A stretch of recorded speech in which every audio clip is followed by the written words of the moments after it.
Mukader govori Esmi da je ona bestidna i kako može uzeti za pravo tako da razgovara sa njom. Esma joj prilazi govoreći da ona i Sila nemaju ništa sa porodicom Deviloglu, ali tu počinje svađa između Mukader i Esme. Mukader joj govori da itekako postoji jer je rešila da umeša svoje prste u njihovu porodicu pre toliko godina, ali da je pravda sada zadovoljena time što je Esma ležala u zatvoru. Esma viče na sav glas da ona nije ništa kriva i da je to sve laž. Sila pokušava da smiri svoju majku, a Mukader izvadi jednu vrećicu punu nakita kako bi to bio mito da Sila ostavi porodicu Deviloglu na miru i da odustane od onoga što je započela. Nakon što Mukader ode, Sila uzima nakit i govori Esmi da je nije briga više šta misli, te odlazi, a Esma ostaje i plače za svojom ćerkom. U vili, Sinem pokušava da uskladi odnose sa Mine i pita Metina da popriča sa njom. Metin govori da je ona kriva što se ovo desilo, a Sinem tada poludi te uhvati Metina za kragnu, govoreći da je on taj koji je sve ovo uradio. Mine ugleda trenutak kada Sinem drži Metina za kragnu i pobegne u sobu, a Sinem krene za njom. Međutim, Mine ne želi ni da je vidi više, dok je Metinu drago što sve ide kako treba. Nakon toga, Metin odlazi kod Džihana u kompaniju, kako bi mu rekao da se video sa Silom i da je ona pokušala da ga pridobije na svoju stranu, ali on to nije hteo. Metin odlazi iz kompanije, ali tada se Sila pojavljuje u holdingu i ulazi u Džihanovu kancelariju, pored obezbeđenja, koje nije moglo da je spreči. Sila izručuje Džihanu sav nakit iz vrećice, govoreći da je ovo Mukader poslala kao mito, ali Sila to neće prihvatiti, jer želi da vidi kako porodica Deviloglu pati. Džihan izvodi Silu na hodnik i govori obezbeđenju da je vode i da se nikada više ne vrati u firmu. Tu se pojavljuje Engin koji kreće za Silom da vidi šta se desilo. Engin govori čoveku iz obezbeđenja da pusti Silu jer će on popričati sa njom. Sila govori Enginu da dobro ispita šta se desilo i zašto je Džihan ovo uradio. Sila navodi da neće ništa uraditi Džihanu, ali da je on u mogućnosti da uradi sve. Enginu nije jasno šta Sila priča, ali ove reči mu ostaju u glavi dok ona odlazi. Ubrzo nakon toga, Sila stoji ispred holdinga i jedan od vozača Deviloglu holdinga svesno udari Silu s automobilom, a ona pada i ostaje bez svesti. Jedan čovjek iz obezbeđenja vidi šta se desilo i svi se skupljaju kako bi pomogli Sili. Vest ubrzo stiže do Engina, ali taj čovjek uporno govori da je vozač namerno ovo uradio. Engin odlazi sa Silom u bolnicu, a Jigit prenosi Džihanu šta se desilo. S druge strane, Čemil zove Emira kako bi ga pitao šta se desilo sa kućom, jer je dobio poziv od stanodavca. U tom trenutku Baštovan donosi cveće koje je Derija tražila i to čuje Čemil preko telefona, te malo postane i ljubomoran. On želi da priča sa Derijom, jer ona nije smela tek tako da uđe u kuću njegove sestre. Čemil govori Deri da odmah izađe iz kuće, a ona mu kaže da ako je pravi muškarac sam će doći i izvesti odavde, te prekida vezu. Nakon što dođu u bolnicu, Engin zove Esmu da dođe, jer je Sila imala mali incident. Esma dolazi uplakana i želi da vidi svoju ćerku. Engin joj govori da doktor trenutno ne dopušta posete, ali da će sve biti u redu i da je ona došla sebi.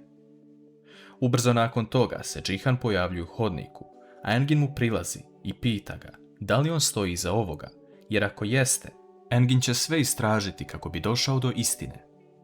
Džihan govori da nikada nije bio takva osoba, ali tada Esma ustaje i staje ispred Džihana, govoreći da je cijelo vrijeme pokušavala da se skloni od porodice Deviloglu. Ona dodaje to da Džihan od sada ima dva protivnika, a to su Sila i Esma, te da će ona stati u svoju ćerku zato što joj porodica Deviloglu duguje jedan život. Kako će Džihan reagovati nakon što vidi Esmu ispred sebe i upoznaje prvi put?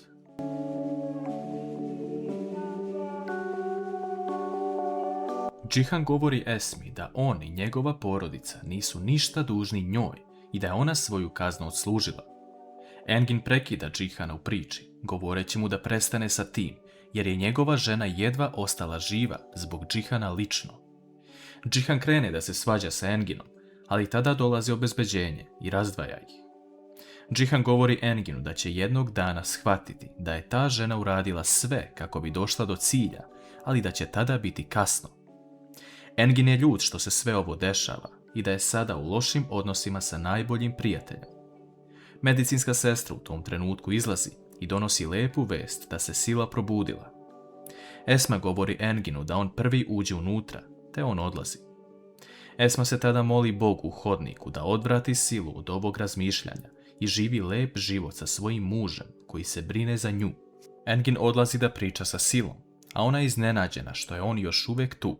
Engin joj govori da mu se srce prepolovilo kada je video kako leži bespomično na podu, ali srećom stigli su na vrijeme u bolnicu. Sila mu tada govori da je valjda sada shvatio da joj nije stalo do novca, ali ne vjeruje da je Engin promijenio mišljenje, a Engin govori da se sada baš sve promijenilo. Hančer zove Džihana kako bi mu rekla da je Gulsum u velikom poslu i potrebna im je nova pomoćnica u vili.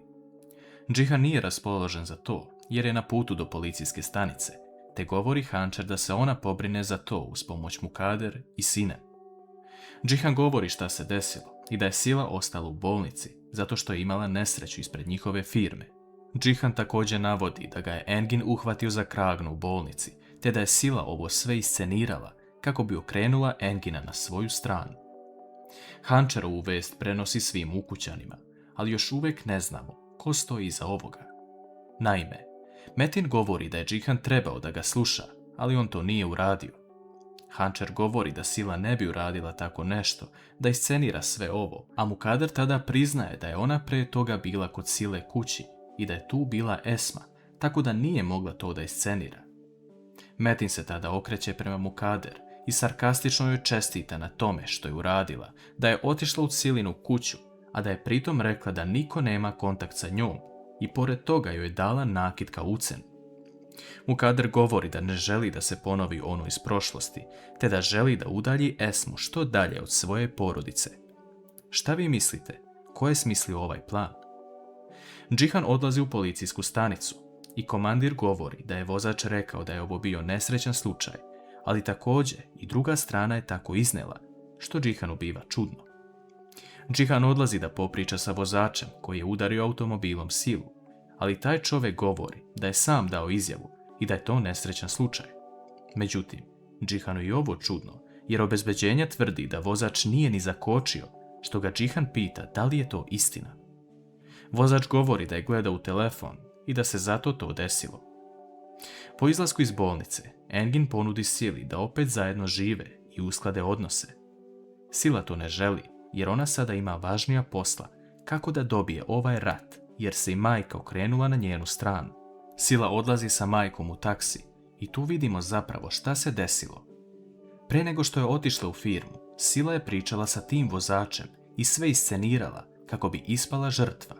Ovo je njen plan kako bi došla do svog cilja, ali vidjet ćemo dokle će to dovesti.